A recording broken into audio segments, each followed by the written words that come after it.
What's up YouTube, it's Pixel Quest. Hope you're having a fantastic day so far. And in case you missed it, the Skate devs have dropped Grind Volume 5. Their ongoing dev blog series that usually comes out every month or so. But this one in particular stands out. It's packed with big announcements and some really good news for those of us who have had concerns or questions lately. Honestly, I'm super excited that we are finally getting solid info after what felt like a full month of arguments, debates, and endless speculation. So I figured let's make a quick video breaking down some of the key details, especially for those of you who might have missed it. There's a lot of talk about, and while I won't be covering every single point from the blog, if you're interested in reading the full thing, I have linked in the description below. All right, so let's jump in. The first thing that really caught my attention was this point in the blog. I'm seeing videos. Where can I record, share, or stream? Reminder, the council and some creators were given special access with the watermarkless build, but the NDA is still in effect for all playtesters. We know you're excited. We are excited to see your content. We'll be lifting the NDA before early access, so keep your eyes peeled for that NDA lift announcement coming near the end of the month.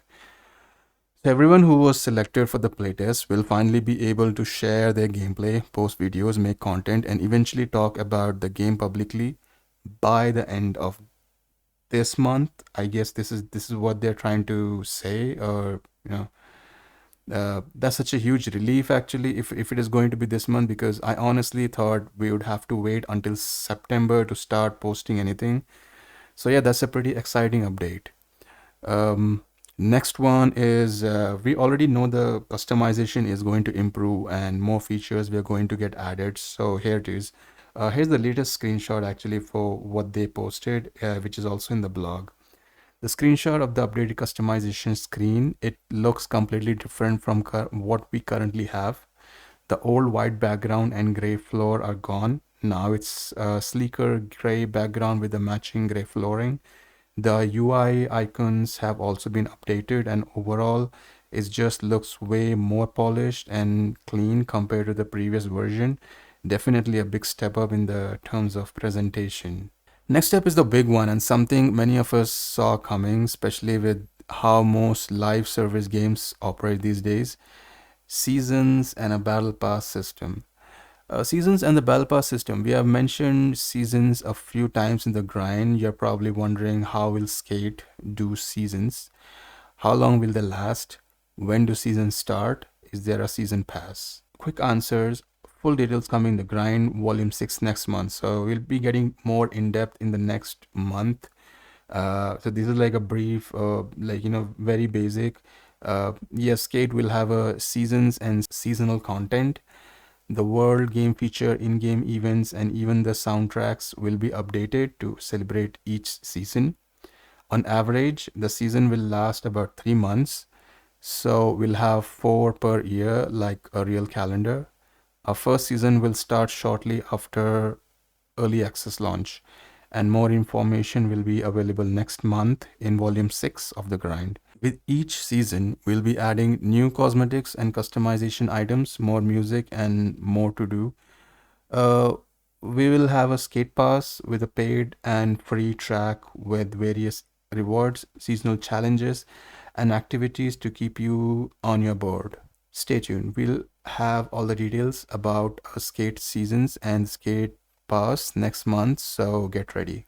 So I guess once early access becomes available to everyone later this summer, the Battle Pass will be officially introduced. We do not know the full details yet, but we'll soon find out what the first season theme is and what kind of in-game events are planned. Of course, a lot will depend on the price. That's going to be a big factor in how well the Battle Pass is received by the community. I'm expecting it to include some of the best rewards and most likely a lot of branded gear on the paid track. The real question now is how it will be priced and how generous the free track will be. That's something we'll have to wait and see. So next up is the Q&A section, where the devs addressed a few of the most frequently asked questions from the community. They picked out some of the biggest topics people have been talking about, And the first one on the list is probably everyone's biggest concern, the art direction. So here it goes. What can you tell us about the future of the game's visuals? It's important to remember the early access is just the beginning. Everything from the gameplay to core feature to visuals will continue evolving and improve during early access and beyond. This is a new game, a new world. We are excited about where it's headed. We think this is the best skateboarding experience we have ever created. Will the visuals change over time? Absolutely. You'll see the characters and the world evolve to include even more details and personality through our future updates. Thanks for your continued support. While we can't respond to every piece of feedback, rest assured that we are listening. Okay, so I believe the art style is definitely going to be refined over time. And like I mentioned in my previous video, it's something that will continue to improve, right? That said, it's likely going to remain stylized, at least during the early access, similar to what we have seen so far. However, things could still change in future updates. So it's definitely something to keep an eye on, especially for those who aren't the biggest fan of the current art direction. Next up is about the server size. Will the server size increase even more? It would be crazy to have like 500 people on one server. Not sure if it's the crazy we want to ensure stability. That being said, with early access, we are just getting started and crazy ideas may make sense down the road. Currently, our sweet spot is up to 150 skaters per server, but that could change in the future. So they have confirmed a stable player cap of 150 per server, which is actually pretty solid number. It's not that less, it's not too high.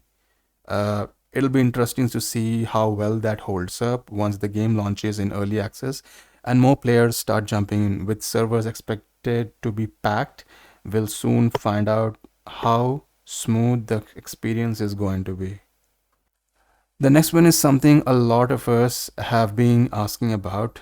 I've constantly seen debates and complaints around whether pro skaters will be included in the game. Well, the devs finally addressed it, and here's what they have to say.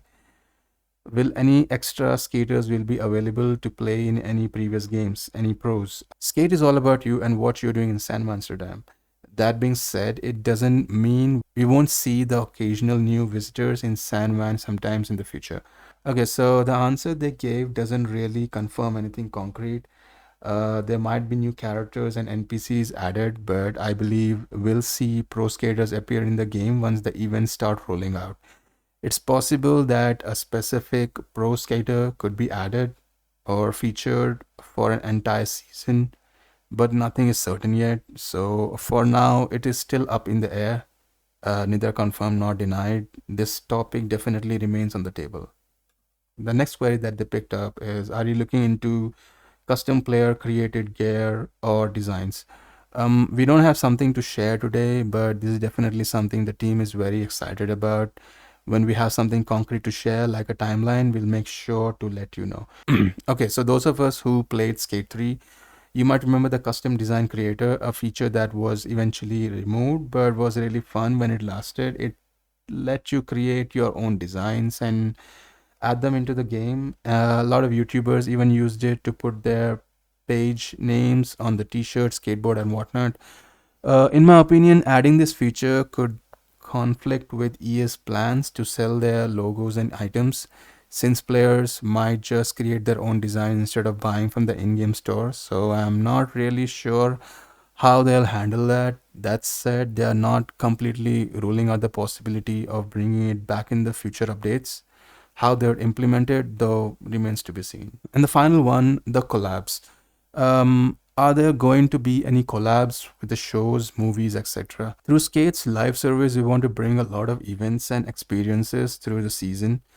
So we'll share more as we get closer to the seasonal drops, whenever we might incorporate these elements.